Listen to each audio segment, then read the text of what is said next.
Brought to you by How's That? Download the app now. So Siddharth, thank you so much for joining us. काफी अरसे के बाद आपसे बातचीत हो रही है और वक्त है जी आईपीएल का। तो जी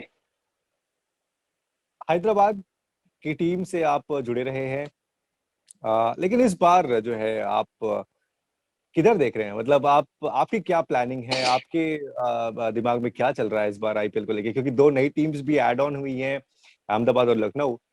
तो काफी इंटरेस्टिंग होने वाला है ऑक्शन इस बार। डेफिनेटली, क्योंकि दो टीमें नई आई है और अपॉर्चुनिटीज मेरे हिसाब से ऐसा लगता है कि बहुत प्लेयरों को मिलेगी। और एक ये चीज है कि हैदराबाद के साथ मैं इतने सालों से रहा हूँ एसोसिएट, और उन्होंने मेरे को बैक करा है, उन्होंने मेरे को अपॉर्चुनिटीज दी है, उन्होंने मेरे को फाइनेंशियल हेल्प रखी है, सब कुछ करा है उन्होंने मेरे लिए। तो मैं उनका शुक्रगुज़ार हूँ उस चीज़ के लिए। और अब जो आप कह रहे हैं कि मैं किस टीम में हूँगा, वो तो 12 या 13 तारीख को पता चल जाएगा कि मैं किस टीम में जाऊँगा। पर दिल से है कि मैं एमआई या फिर सीएसके के लिए खेल सकूँ, अगर मेरे को मौका मिले, अगर वो पिक करते हैं।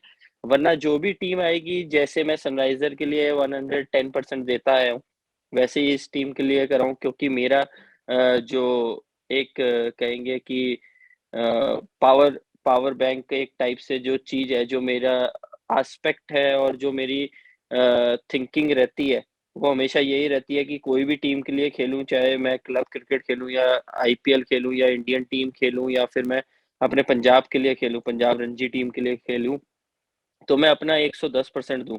तो वही मैं करना चाहूँगा कि जो भी टीम मेरे को पिक करेगी। पर दिल की ख्वाहिश है एक, कि अगर मैं उनके अंडर खेल सकूँ, उन दोनों में से कोई भी एक टीम के अंडर खेल सकूँ। आपने दो टीम का नाम लिया, अपनी ख्वाहिश भी बताई। अ, चेन्नई और मुंबई, कोई खास वजह, जी। कोई ऐसी चीज जो आपको उधर की तरफ अट्रैक्ट कर रही है? या फिर सीएसके के अंदर में माही भाई हैं, अगर हम मुंबई में तो चलिए ठीक है, रोहित तो है ही हुँ, ऑलरेडी वहां पर। तो कोई जी। एलिमेंट ऐसा जो आपको उधर अट्रैक्ट कर रहा है? मेरे हिसाब से जो अट्रैक्ट कर रहा है कि 2008 से ही मैं चाहता था कि मैं उधर खेलूँ। जब मैं 2008 में पहली बार पिक हुआ था केकेआर के लिए, पर अ, उसके बाद मेरे को मौका नहीं मिला, क्योंकि मैंने इतना ख़ास परफ़ॉर्मेंस नहीं कर पाया था डोमेस्टिक क्रिकेट में, तो पिक नहीं हो पाया। फिर 2013 में जब मैं आया तो दिल्ली डेयरडेविल ने मेरे को 2 साल के लिए लिया, फिर सनराइज़र ने उसके बाद 6-7 साल के लिए रखा अपने पास। तो ऑब्वियसली मैं चाहता हूँ कि कोई और टीम आए और मैं उसके लिए और ज़्यादा बेटर कर सकूँ, जैसे बाकी टीमों के लिए करा है। तो और मुंबई के लिए मेरे को इसलिए पता है कि अच्छा लगता है, क्योंकि मुंबई प्लेस मेरे को बहुत पसंद है, और ड्रीम सिटी है कि वहाँ पे हर सपने पूरे होते हैं। तो फिर इसलिए मेरे लिए वो चीज़ बहुत पसंदीदा है। और रोहित भाई को मैं बहुत पसंद करता हूँ कि मेरे को बड़े अच्छे प्लेयर लगते हैं, और उनका जो ईज़ है और उनकी जो थिंकिंग है, उनसे बातचीत होती रहती है जब भी मौका मिलता है। तो वो बड़ा अच्छा लगता है। और माही भाई के लिए एक सॉफ्ट कॉर्नर ये है कि उन्होंने मेरे को मेरी डेब्यू की दोनों कैप्स दी थी, वनडे और टी20 के लिए, तो वो सॉफ्ट कॉर्नर है। और बड़े भाई के नज़रिए से उनको हमेशा देखता हूँ, और उनसे जब भी मेरे को मौका मिलता है तो मैं कुछ ना कुछ पूछता रहता हूँ। पर हर बारी वो कहते हैं, इतना कुछ पूछ लेता है हर बारी तू, कहाँ लेके जाता है? मैंने कहा पाजी, जहाँ पे भी मौका मिलता है उस चीज़ में ट्राई करता हूँ कि मैं एग्ज़ीक्यूट करूँ, और भगवान की दुआ से वो एग्ज़ीक्यूट होता है, और सफलताएँ मेरे को मिली है। बिल्कुल, जब बात माही भाई की होती है तो बहुत सारी जो है कहानियां वो आती है, क्योंकि हर प्लेयर के लिए वो जो है वो खड़े रहते हैं। और सिमिलरली अगर हम अभी की बात करें तो रोहित भी हैं, और फॉर दैट मैटर विराट भी। लेकिन सिद्धार्थ, आप कैसे देखते हैं? मेरे ख्याल से 2008-18 जो था एशिया कप, आई थिंक उसके बाद आपको जो है ओडीआई टीम में खेलने का मौका नहीं मिला। लेकिन जी। कितना आपको लगता है कि अपॉर्चुनिटीज आपको मिलनी चाहिए? और अगर नहीं मिली तो आपको क्या लगता है कि क्या रीजन हो सकता है? क्या हमारे पास जो है बेंच स्ट्रेंथ ज्यादा है, या फिर कंपटीशन जो है वो उस लेवल पर आगे आ चुका है? भाई, बेंच स्ट्रेंथ तो हमारी बहुत सॉलिड है, और टचवुड कंपटीशन भी फास्ट बॉलर में अब बहुत ज़्यादा हाइप पे हो चुका है। आप देखेंगे जितने भी के प्लेयर सेलेक्ट होते हैं, उनका background of getting selection IPL भी है, और कईयों ने डोमेस्टिक में भी अच्छा करा हुआ है और इंडिया ए में भी अच्छा करा हुआ है। और मैं अपने क्राइटेरिया का ये भी बताऊँगा कि उसके बाद अपॉर्च्युनिटीज़ नहीं मिली, कोई प्रॉब्लम नहीं है, पर मेरे को ये था कि मेरा को जो मैचेज़ मिले, चाहे मैं डोमेस्टिक खेलूँ, डोमेस्टिक जब मैं खेला 2019 में कमबैक करने के लिए, वनडे में मैं second third highest wicket taker था इंडिया में, और टी20 में फिफ्थ हाईएस्ट विकेट टेकर था। और जो डेज़ के मैचेज़ हुए थे रणजी ट्रॉफी के, सिर्फ हम 5 मैच खेल पाए क्योंकि मैं इंजर्ड हो गया था बीच में 3 मैच के लिए। पर जो वो 5 मैच खेला, मेरी 29 विकेटें हैं उसमें, जिसमें से मेरे 3 5 विकेट हॉल है, जो flat track 2 flat right. Track पे, मतलब टर्नर्स थे उस पे थे, और एक ग्रीन टॉप था वलसाड़ में, जो हम खेले थे गुजरात के आगे। तो मेरा काम है परफॉर्म करना, बाकी सिलेक्शन उनके हाथ में है। उनको अगर लगेगा कि इसकी ज़रूरत है कंट्री को सर्व करने के लिए, तो डेफिनेटली मैं हमेशा करना चाहूँगा अपनी कंट्री के लिए सर्व। तो मेरा वही पर्पस रहता है कि मैं जो भी टीम के लिए खेलूँ, अपना 110% दूँ और मैं टीम को जिता सकूँ। कुछ ऐसा चमत्कार या फिर कुछ ऐसा बॉलिंग का वो चीज़ कर दूँ, प्रदर्शन कर दूँ कि जिससे कि मेरी टीम विनिंग साइड पे पहुँच जाए। तो मेरा हमेशा वही रहता है, तो इसलिए मैं डिसअपॉइंटेड नहीं होता, क्योंकि जो भी मेरे को मिला है, वो मेरी श्योर मेहनत से मिला है। मेरा कोई गॉडफ़ादर नहीं था, कोई मेरा पुशर नहीं था कि जो मेरे को प्रमोट कर सके। मेरी जो परफ़ॉर्मेंस होती थी, डोमेस्टिक क्रिकेट में परफ़ॉर्मेंस हुई तो मेरे को आईपीएल मिली। आईपीएल में परफ़ॉर्मेंस हुई और डोमेस्टिक क्रिकेट के साथ उसका जोड़ हुआ, इंडिया ए का जोड़ हुआ, तो मेरे को इंडियन टीम में कॉल हुई। तो मेरे को उस चीज़ की बहुत ज़्यादा खुशी है, तो मैं उस हिसाब से चलता हूँ हर बारी। बिल्कुल, और चलना भी चाहिए क्योंकि आप एथलीट्स का काम होता है, प्लेयर्स का काम होता है परफॉर्म करना, सिलेक्शन कमिटी जो है वो अपना कॉल लेती है। लेकिन सिद्धार्थ भाई, कहीं न कहीं आपको ये उम्मीद थी कि अभी जब श्रीलंका का टूर हमारे पास है, या फिर अभी वेस्ट इंडीज का टूर था, तो कहीं न कहीं आपको उम्मीद थी कि शायद कॉल आ सकता है? नहीं भाई जी, मैं उम्मीद नहीं कर रहा किसी भी चीज़ की, क्योंकि सिंपल सा मेरा ये फंडा है कि जो चीज़ मिल रही है मैं उसमें खुश रहता हूँ और उसमें अपना बेस्ट करना चाहता हूँ। हाँ, अगर मेरे को कॉल आएगी तो definitely I love to play for my country and always dream about that, कि मैं खेलना चाहूँ अपनी कंट्री के लिए और इतना अच्छा करूँ कि मैं परमानेंट मेंबर हो जाऊँ वहाँ का। और डिसअपॉइंटमेंट मेरे हिसाब से मैंने अब बंद कर दिया है। जब मैं 19, 20, 21, 22, 23, 24, 25 साल का था, तब मैं डिसअपॉइंट होता था कि यार मैं परफ़ॉर्म कर रहा हूँ, मेरे को नहीं पिक कर रहे। उसके बाद लेटर स्टेज पे ये समझ आ गया कि यार हमारा काम है परफ़ॉर्म करना और दूसरों का काम है सिलेक्ट करना, सिलेक्टर्स का। तो फिर मैं ये नहीं सोच सकता कि यार उनकी क्या है। कई-कई बारी टीम को रिक्वायरमेंट किसी चीज़ की होती है, उस टाइम पे आप परफ़ॉर्म कर रहे होते हो तो आपकी जगह नहीं बन पाती। कभी-कभार कुछ और हो जाता है। तो मैं उस चीज़ से मैं नहीं लड़ सकता। मेरा काम है कि परफ़ॉर्म करना। हाँ, मैं परफ़ॉर्म ना करूँ और फिर मैं कहूँ कि मेरे को सिलेक्ट होना चाहिए, तो फिर वो बेवकूफ़ी है। तो मैं हमेशा यही कहता हूँ कि मैं परफ़ॉर्म करूँगा अपना, अगर आपने सिलेक्ट करना होगा सर मत्थे, तो मैं अपना बेस्ट करूँगा।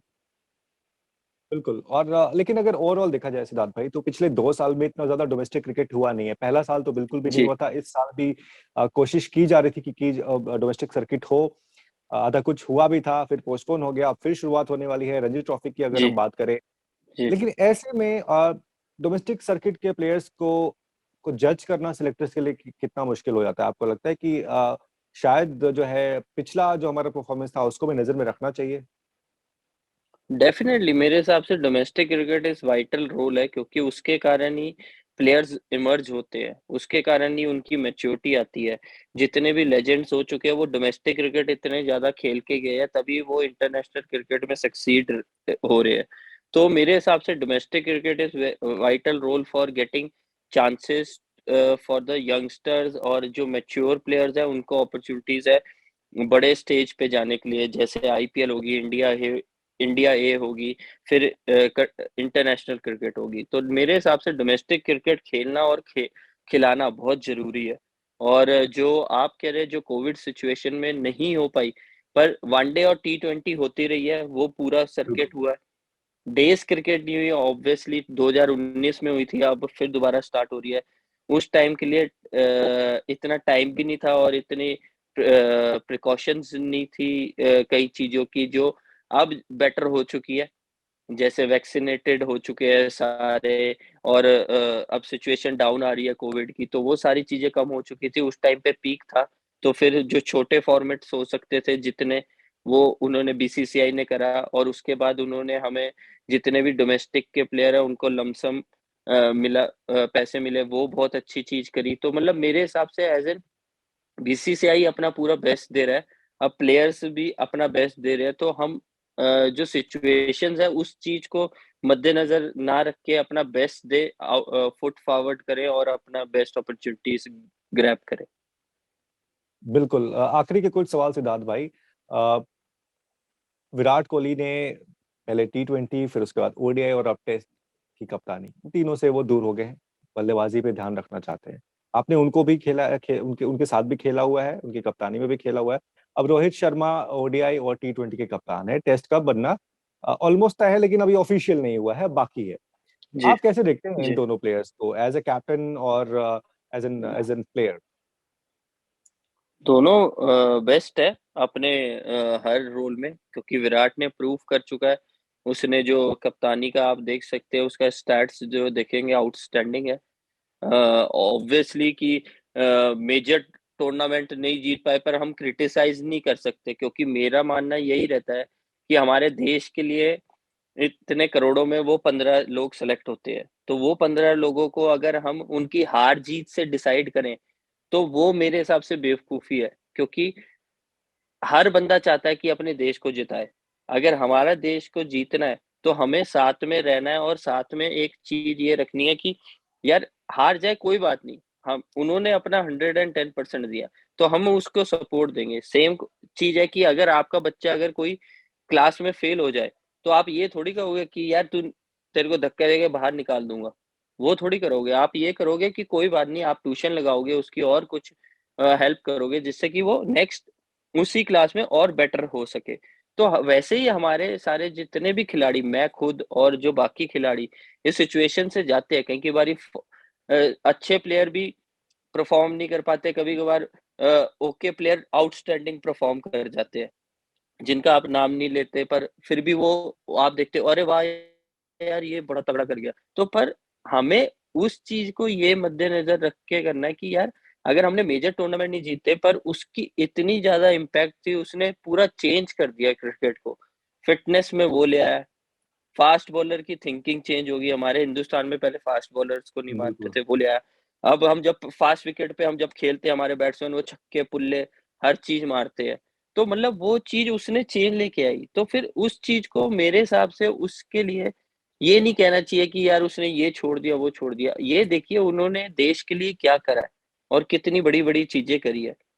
तो वो मैं उस चीज़ के लिए हमेशा मैं उसका शुक्रगुज़ार रहूँगा और हमेशा ही मैं उसको जब भी मिलता हूँ तो मेरे को बड़ा मज़ा आता है, क्योंकि जो उसने चेंज करा, ड्रास्टिक चेंज करा पूरे इंडियन टीम में, पूरे इंडियन क्रिकेट में कहूँगा मैं तो, चेंज लेके आया, बिल्कुल। तो वो विराट कोहली है।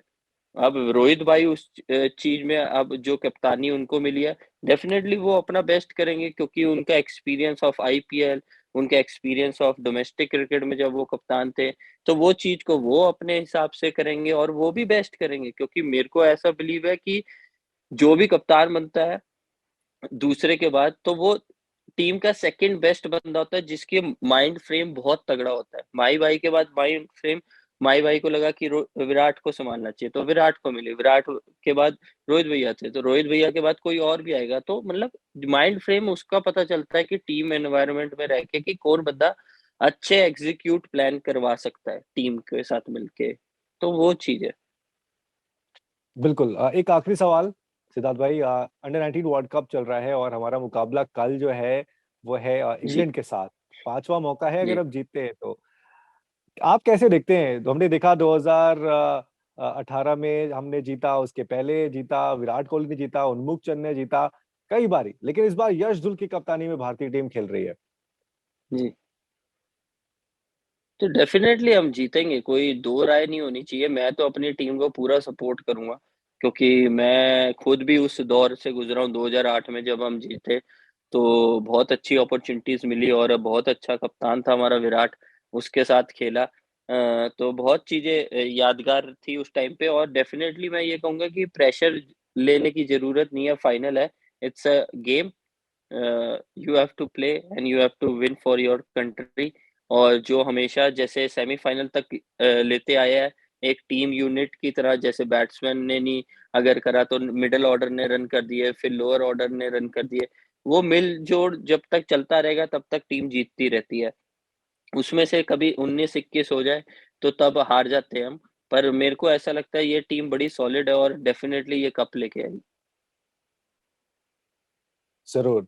Thank you so much Siddharth भाई हमसे बातचीत करने के लिए, और हम उम्मीद करेंगे कि आपने जो अपनी विश जाहिर की है मुंबई और चेन्नई के लिए, कोई एक टीम आपको जरूर पिक करे और हम आपको जी, वापस से आईपीएल के मैदान में खेलते हुए देखें। Thank you so much.